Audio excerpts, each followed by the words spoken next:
And yeah, this is where I spend most of my time. It's right here.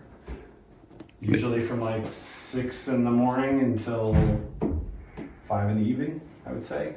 Consistently, sometimes later than that, but.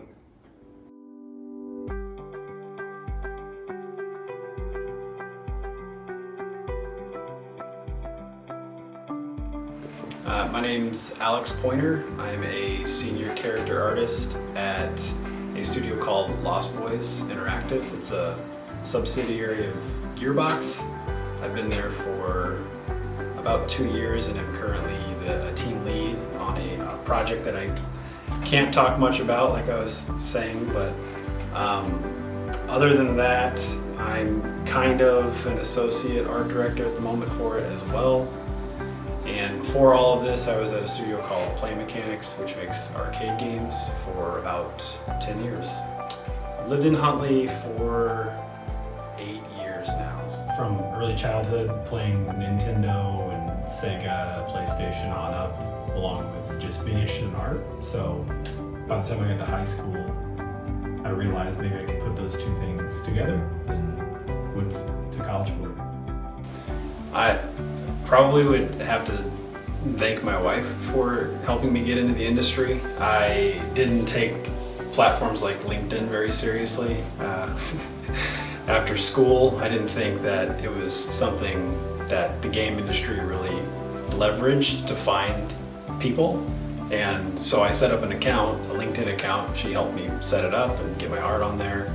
And I got a message like 2 days later from his name's John Sukiati. He also still works in the industry as an environment artist.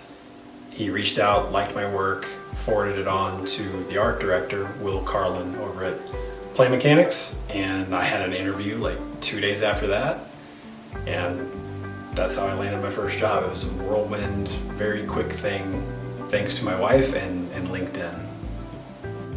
So Alien Armageddon is what the game ended up being called, and it's within the Alien franchise. That was the very first task that I had, was to make a xenomorph, like a creature, for this game. And then we ended up changing the game to something different entirely because we couldn't get the license for it at the time. And we made that game. And then we ended up going back to Alien once we got the license. So we really made the game 3 times. So what I learned from that project is not to get too attached to anything that you're working on, because there's always a chance that it'll never see the light of day. So programs, many.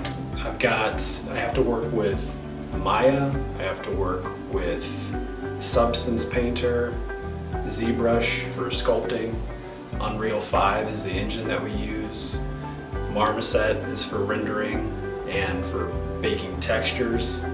Then I also have Marvelous Designer, which is for clothing design work for games, and Photoshop, and I'm probably leaving a few out, but those are the programs that I work with. And I tell my students at school that when you're in school and when you're in the industry, the ratio of like how much you make games versus how much you play them should be about 80% making, 20% playing.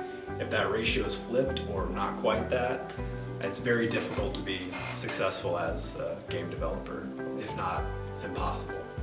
But I realize a lot of people that get into the industry or want to get into the industry might assume that it doesn't require just as much hard work as it would in any other industry, and that's just not true. The people that are successful in my industry are extremely hardworking, and for anyone wanting to get into the industry, that's, I think, the most important thing to understand is your passion only takes you so far. Your work ethic will get you all the way there.